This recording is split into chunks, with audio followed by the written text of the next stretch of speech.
மற்றவங்களுக்குலாம் அது போராட்டம் மதச்சார்பற்றது, இந்துன்னு வந்துட்டா மதவெறி.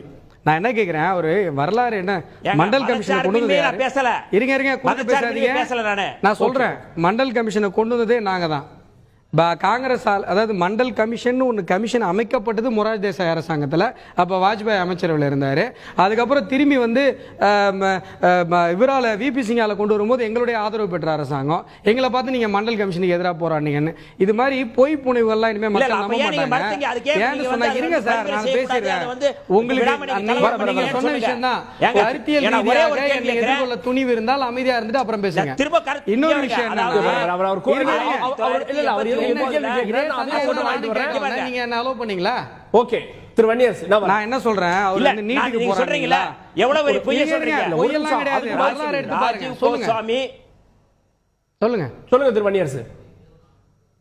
திரு வன்னியரசு, அதாவது இவங்க சொல்றாங்கல்ல, இவங்க தான் அமல்படுத்துறாங்கன்னு சொல்றாங்கல்ல, ஆனால் மண்டல் பரிந்துரையே கூடாது என்று ஏபிவிபியை சேர்ந்த ராஜீவ் கோஸ்வாமி நீங்க தீக்குளிச்சு இறந்தது எதற்காக? 1953 காக்கா கலையல்கள் கமிட்டி அமைக்கப்பட்டது. 1955 ரெக்கமெண்டேஷன் கொடுத்த போது அதை தூக்கி குப்பையில போட்டது காங்கிரஸ். அதற்கு பிறகு ஓபிசி ரிசர்வேஷன் பற்றி காங்கிரஸ் பேசவே இல்லை.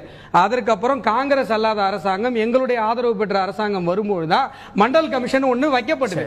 அதுக்கப்புறம் அந்த ரெக்கமெண்டேஷனை 10 வருஷம் அவங்க இது பண்ணல, அமல்படுத்தல. திரும்பி எங்களுடைய ஆதரவு பெற்ற ஜனதாதள் வரும்போதுதான் அதை அமல்படுத்தவே பட்டது. அப்படி இருக்கும்போது இந்த மாதிரியான ஸ்வீப்பிங் ஸ்டேட்மெண்ட்லாம் சொல்லி மக்களை ஏமாத்த கூடாது.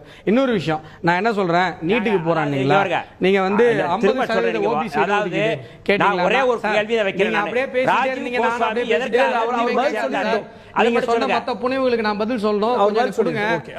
நாங்க விடுதலை சிறுத்தைகள் கிடையாது, நல்ல விஷயத்துக்கு எதிராக போராடுறதுக்கு, புரியுதுங்களா? மக்களை எது பாதிச்சதுனாலும் நாங்க போராடுவோம். நீட்டு மாதிரி நல்ல விஷயத்துக்கு போராடுறதுக்கு எங்களுக்கு என்ன? நாங்க என்ன மக்கள் விரோதிகளா? நீங்க நான் என்ன கேட்கிறேன், இங்க பாத்தீங்கன்னா நீட்டு நல்லதா கெட்டதான்ற விவாதத்துக்குள்ளே போகாம நீங்கெல்லாம் சேர்ந்து நீட்டு கெட்டதுன்னு முடிவு பண்ணிட்டு அதற்கு எதிராக போராட வாருங்கள்னா, முதல்ல ஓபிசியில 27% நல்லதா, நீங்க சொல்ற சோ கால்டு 50% நல்லதான் முதல்ல விவாதிப்போம். நீங்க அகில இந்திய அளவில் கொடுக்கப்படுகிற 27% நிறைய பேசிட்டோம். உங்க பிரச்சாரத்துல நான் ஒரே ஒரு கேள்வி கேக்குறேன், நாங்க இந்த சாதனைகளை மட்டும் பதில் சொல்லுங்க.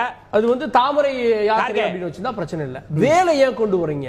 முருகனுடைய வழிபடக்கூடிய வேள்வி இருக்க வேண்டிய இடம் கோவிலுக்குள்ளயா இல்ல திரு எல் முருகன் அவர்கள் கை? கரெக்ட். அதாவதுங்க, ஒட்டுமொத்த அரசியல் சித்தாந்தமும் இந்த தமிழகத்தினுடைய அத்தனை அரசியல் சித்தாந்தமும் அந்நிய நாட்டு சித்தாந்தங்களின் அடிப்படையில் இருப்பதனால் அவர்களுக்கு இந்த மண்ணின் சொந்த சித்தாந்தம், இந்த மண்ணின் சொந்த கலாச்சாரம், இந்த மண்ணின் சொந்த பண்பாட்டை பார்க்கும்பொழுது எரிகிறது.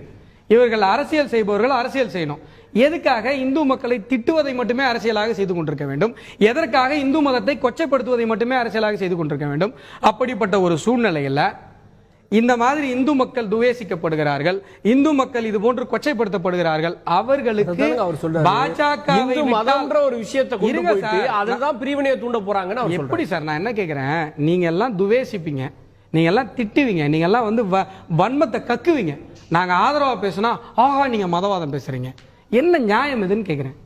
நான் என்ன கேட்கிறேன், அந்த இந்துக்களுக்கு போராடுறதுக்கு வேற அமைப்பே இல்லையே. பாஜக விட்டா எங்களை விட்டா வேற யாருமே இல்லை, யாரும் பேச கூட மாட்டீங்களே.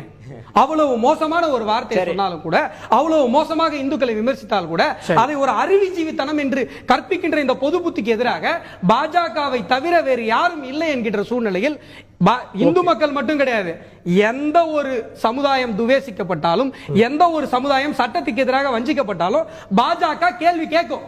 இப்ப இவரு கொல்லப்பட்டாரே காவலர் வில்சன், யார் கேள்வி கேட்டா? பாஜக தான் கேட்டது. நாங்க கிறிஸ்தவர்னு பார்த்தோமா? நீங்க இந்த குழப்பாதீங்க. நாங்க கிறிஸ்தவர்களுக்கு ஏதோ பாருங்க, இந்தியா முழுவதும் கிறிஸ்தவர்களும் இஸ்லாமியர்களும் அதிக அளவு ஓட்டு போட்டது பிஜேபிக்கு. எங்க கட்சியில இன்றைக்கு பாருங்க ஆயிரக்கணக்கான பேர் கிறிஸ்தவர்களும் இஸ்லாமியர்களும் இணைந்து கொண்டிருக்கிறார்கள்.